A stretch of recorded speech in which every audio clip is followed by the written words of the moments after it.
Welcome to Open Whispers channel. My name is CHURCH.THE. I always welcome you to the arena.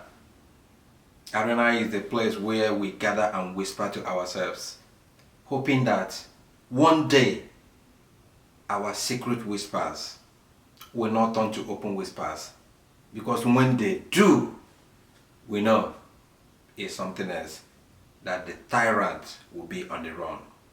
But we only hope that the tyrant will know that his time is up, lives out of his own volition, than wait for the people to turn against him.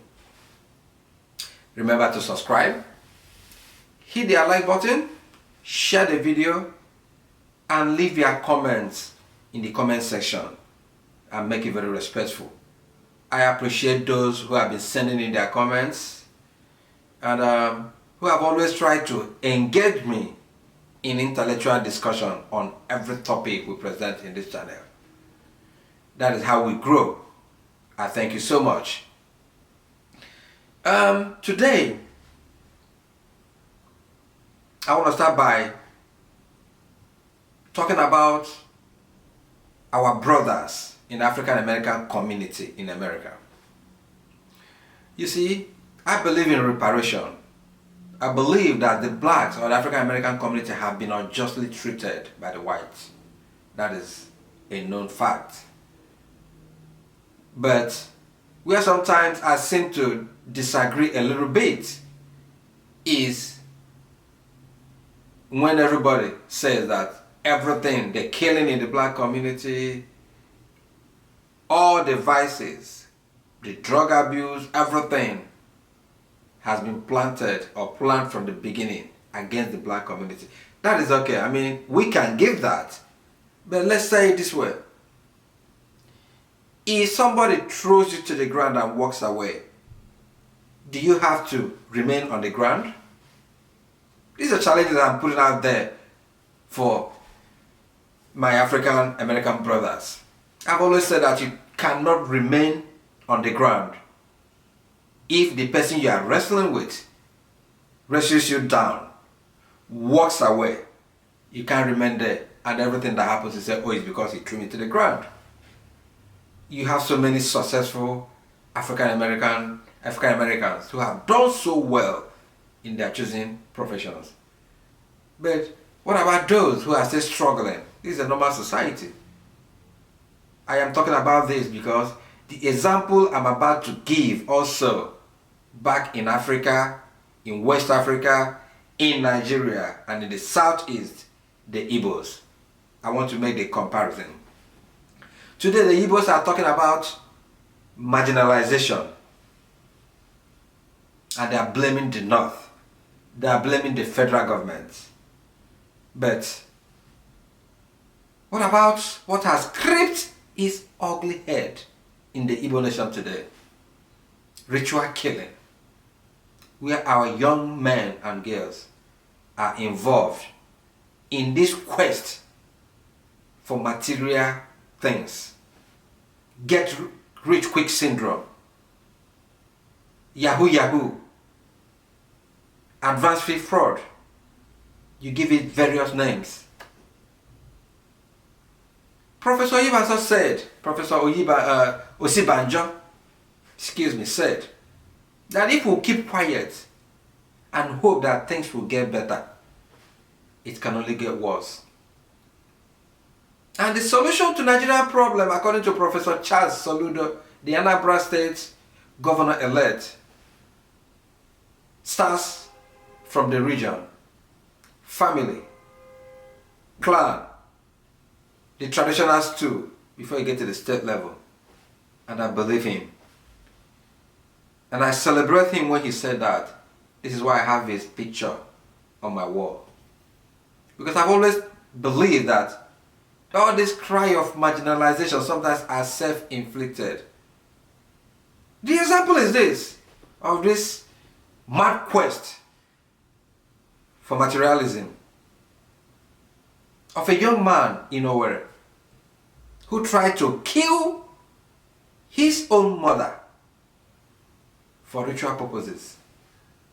Where are all this coming from? Who did this to us, the Igbo nation?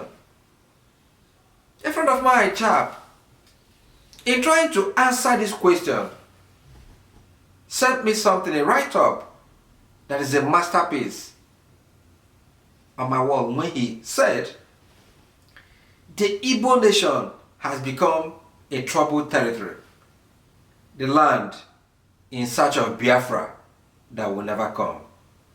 Ritualists killing young girls so that they can afford 2003 Lexus and Mercedes. The politicians stealing and looting everything they can lay their hands on just to beat a history of family poverty. The future has never been this bleak. Who did this to us? Are we blaming anybody? What has happened to our value system? Who are we blaming? I remember in those days, when you want to get married and you choose a woman or a lady you want to marry, the first question everybody will ask is, which family are you trying to marry into? Inquiries will be made, investigations carried out to make sure there is no thief in the family, or there is no adulterer, or there is nobody with a blemish, because they believe that some of these things flows in the blood.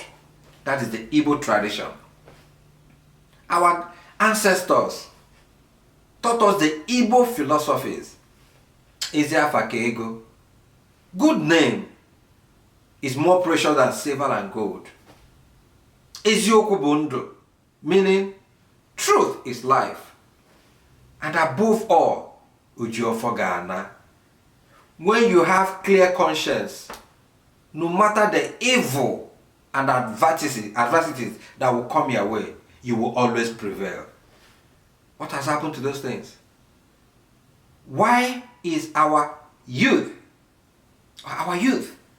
so crazy about this make money quick syndrome? Where did they get all those things from? If we go back to the families, we need to ask ourselves questions. They say, like father, like son. As a father or a mother, what are you teaching these children? How did you make your own money? Because they're watching you. Kids learn by examples, not by what we teach. To our political group, to talk about the political elites will be dedicated to a different section altogether. But you remember that in those days, when something goes wrong in the family, they take it to the traditional ruler for analysis and settlement. Is it still that way? Which traditional ruler are you going to?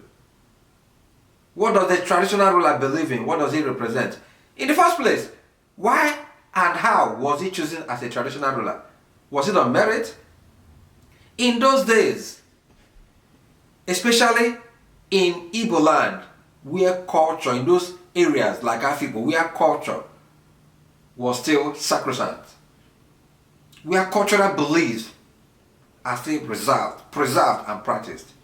Before one was selected as a traditional ruler, in those days it was done on merit.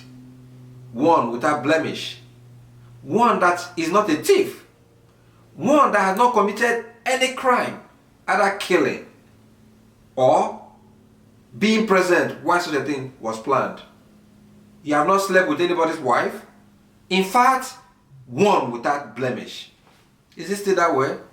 You will agree with me that our traditional institutions, sad to say, has been bastardized. The political group, I blame them for this.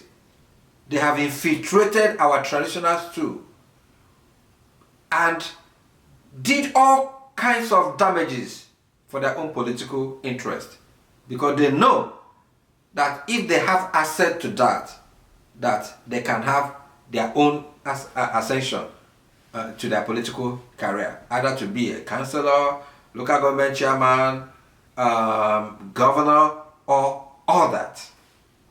So they targeted the traditional institution and brought in their cronies. Traditional rulers were no longer, and up till now, are no longer chosen on merit.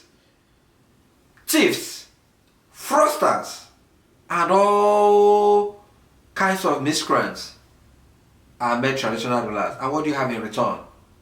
They sell chieftaincy titles to the highest bidder. Don't get me wrong, there are still some good traditional rulers that subsequently I can name who have name and integrity. But in Igbo land today, just like in some parts of the country, that institution has been bastardized. When they give chieftaincy titles to thieves, people of questionable characters, and our youth to see this, people whose means of livelihood cannot be verified, and they go on social media to display wealth that you cannot justify how that money was made. When they display it on social media and our children see this, they only believe that the end justifies the means. And in return, they go on these rampant killings of people that have been entrusted to their care. A woman leaves the father's home to come to you as a wife, trusting her life into your hands. And what do you do in return? You kill her for ritual purposes in order to make money. Even turning to our own mothers, killing them for money ritual. It has never been this bad. How did we get here? How did we get here? And who did this to us? The political class. You have killed us. You have destroyed our value system for your own selfish interest. Is it not you that armed these youths to go and behead people, bring to you for rituals, for power and money?